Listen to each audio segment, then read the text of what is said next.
क्या आप कल्पना कर सकते हैं कि एक 19 वर्षीय जिहादी मानसिकता वाले दरिंदे ने सोशल मीडिया को हथियार बनाकर एक दो नहीं बल्कि 180 से अधिक बेटियों का जीवन नरक बना दिया। महाराष्ट्र के अमरावती की गलियों से जब यह खौफनाक सच बाहर आया तो पूरे देश की रूह कांप उठी। 400 से अधिक अश्लील चलचित्र और एक ऐसा लव ट्रैप जिसमें हर दिन एक नई मासूम जान फंस रही थी। तनवीर का मुखौटा पहनकर मोहम्मद अयाज नाम के इस शैतान ने कैसे दोस्ती और प्रेम के नाम पर तबाही मचाई।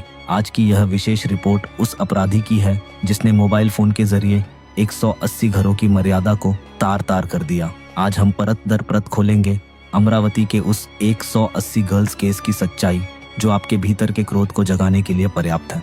अमरावती का वह क्षेत्र जो अपनी शांति के लिए जाना जाता था आज एक ऐसी घृणित घटना का केंद्र बन चुका है जिसने न केवल महाराष्ट्र बल्कि पूरे भारत को झकझोर कर रख दिया है। ये कहानी किसी एक लड़की की नहीं है, ये उन 180 मासूमों की है जिनके सपनों को एक सोची समझी साजिश के तहत कुचल दिया गया।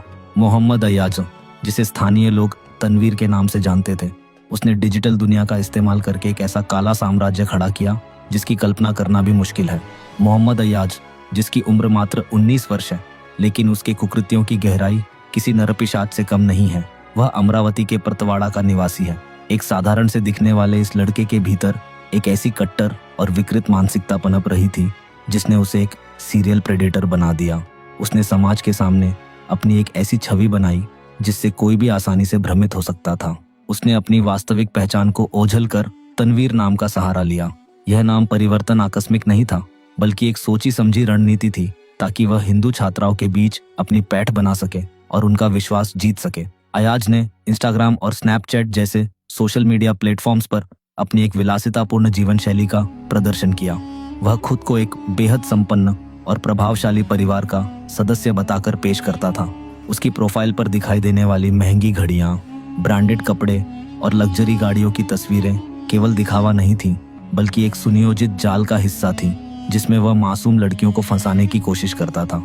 अयाज का मुख्य लक्ष्य वे छात्राएं थीं जो अमरावती के विभिन्न नामी कोचिंग संस्थानों में अपने भविष्य के सपने लेकर आती थीं। 11वीं और 12वीं कक्षा की ये किशोरियां जो प्रायः कच्ची उम्र और अनुभव की कमी के कारण अधिक संवेदनशील होती थीं, उसके लिए आसान निशाना बन गई थीं। अयाज की कार्य प्रणाली बेहद सोच समझी और धूर्त थी। वह रोज इन कोचिंग संस्थानों के बाहर मौजूद रहता, लड़कियों की गतिविधियों पर नजर रखता और फिर धीरे धीरे उनका डिजिटल रूप से पीछा करना शुरू करता था। वह उन्हें स्नैपचैट पर मित्रता के अनुरोध भेजता था। स्नैपचैट का चुनाव उसने बहुत सोच समझ कर किया था क्योंकि वहां भेजे गए संदेश और तस्वीरें कुछ समय बाद अपने आप हट जाते हैं जिससे सबूतों को मिटाना आसान हो जाता है।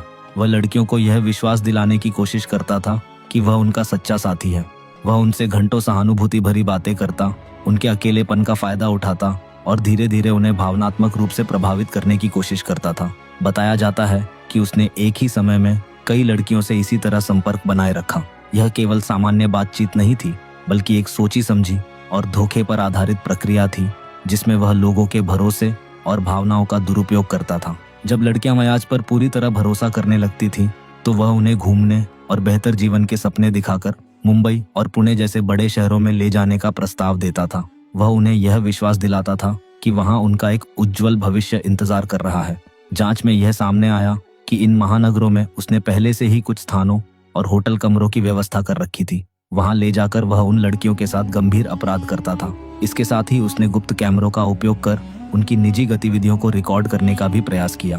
पुलिस की जांच में उसके मोबाइल और डिजिटल डिवाइस से कई आपत्तिजनक वीडियो और सामग्री बरामद हुई जो इस पूरे नेटवर्क की गंभीरता को दर्शाते हैं। बताया जाता है कि वह इन रिकॉर्डिंग्स का उपयोग पीड़ितों को डराने और नियंत्रित करने के लिए करता था ताकि वे उसके खिलाफ आवाज न उठा सकें या उससे दूर न जा सकें। पाप का घड़ा आखिरकार अप्रैल 2026 के दूसरे सप्ताह में भर गया जब एक साहसी छात्रा ने समाज के भय को त्याग कर पुलिस के पास जाने का निर्णय लिया। तब इस विशाल षड्यंत्र की परतें खुलना आरंभ हुई। 11 अप्रैल को जब अमरावती पुलिस ने अयाज को बंदी बनाया तो उन्हें आभास भी नहीं था कि वे किस स्तर के अपराधी से रूबरू हैं। अयाज के साथ उसका मुख्य सहयोगी उजेर खान भी गिरफ्तार किया गया। इन आरोपियों के मोबाइल से बरामद डेटा ने पूरे प्रशासन को झकझोर कर रख दिया। जैसे जैसे जांच आगे बढ़ी, कई पीड़ितों से जुड़ी जानकारियां सामने आने लगी जिससे मामले की गंभीरता और स्पष्ट होती गई। पुलिस जांच में यह भी संकेत मिले कि इस गतिविधि के पीछे एक संगठित नेटवर्क की संभावना हो सकती है। जो डिजिटल माध्यमों का दुरुपयोग कर रहा था। मामले की गंभीरता को देखते हुए वरिष्ठ पुलिस अधिकारियों ने इसकी सीधी निगरानी शुरू की और जांच को उच्च स्तर पर आगे बढ़ाया गया, क्योंकि यह मामला अब केवल एक अपराध नहीं बल्कि व्यापक सामाजिक चिंता का विषय बन चुका था। जैसे ही यह समाचार सार्वजनिक हुआ, अमरावती और पूरे महाराष्ट्र में क्रोध की ज्वाला भड़क उठी। विभिन्न संगठनों और स्थानीय नागरिकों ने सड़कों पर उतरकर आरोपी के लिए कड़ी सजा की मांग की। स्थिति की संवेदनशीलता को देखते हुए प्रशासन ने भी अभूतपूर्व कठोरता प्रदर्शित की। 15 अप्रैल 2026 को वह दृश्य सामने आया जिसने अपराधियों के हृदय में भय उत्पन्न कर दिया। अमरावती प्रशासन ने भारी पुलिस बल की उपस्थिति में अयाज के प्रतवाद्धा स्थित अवैध आवास पर बुलडोजर चला दिया। यह कार्रवाई केवल एक भवन का ध्वस्तीकरण नहीं था, बल्कि यह उस विकृत मानसिकता का विनाश था जिसने 180 परिवारों की प्रतिष्ठा को धूल में मिलाया था। बुलडोजर की उस गर्जना ने यह संदेश दिया कि जो लोग कानून को अपनी जागीर समझते हैं और बेटियों की मर्यादा से खेलते हैं, उनका अंत इसी प्रकार होगा। यद्यपि घर गिराना एक सांकेतिक कार्रवाई है, किंतु पीड़ितों के मन पर लगे घावों को भरने के लिए अभी लंबी कानूनी प्रक्रिया बाकी है। इस घटना ने हमारे सामने कई गंभीर सवाल खड़े कर दिए हैं। आखिर एक 19 साल का युवक इतना बड़ा अपराध जाल कैसे खड़ा कर सका? हमारी सुरक्षा व्यवस्था और सामाजिक जागरूकता में कहाँ कमी रह गई? अमरावती का यह मामला केवल एक अपराध नहीं बल्कि समाज के लिए एक चेतावनी है। डिजिटल युग में सोशल मीडिया जैसे स्नैपचैट और इंस्टाग्राम, जहां डिसअपीयरिंग मैसेज जैसी सुविधाएं हैं, उनका गलत इस्तेमाल भी हो सकता है। हमें अपनी बेटियों को सिर्फ पढ़ाई ही नहीं बल्कि डिजिटल सुरक्षा और सतर्कता भी सिखानी होगी। उन्हें यह समझाना जरूरी है कि ऑनलाइन दुनिया में हर व्यक्ति वैसा नहीं होता जैसा वह दिखता है। घर का माहौल ऐसा होना चाहिए कि बच्चे बिना डर के अपनी हर बात माता पिता से साझा कर सकें। जागरूकता, संवाद और सतर्कता ही ऐसे खतरों से बचाव का सबसे मजबूत तरीका है। अमरावती का यह 180 गर्ल्स केस अब एक ऐसी घटना बन चुका है जिसे समाज लंबे समय तक याद रखेगा। आरोपी आज कानून की गिरफ्त में है, लेकिन जिन पीड़ितों ने यह सब सहा, उनकी मानसिक पीड़ा को खत्म होने में समय लगेगा। फाइनल स्टेटमेंट पर हमारी यह रिपोर्ट उन सभी पीड़ितों के प्रति संवेदना व्यक्त करती है जिन्होंने इस कठिन दौर का सामना किया। न्याय की यह लड़ाई अभी जारी है और इसका अंत तभी होगा जब अदालत द्वारा दोषियों को उचित सजा दी जाएगी, जो भविष्य के लिए एक कड़ा संदेश बने। हमें जागरूक और सतर्क रहने की आवश्यकता है।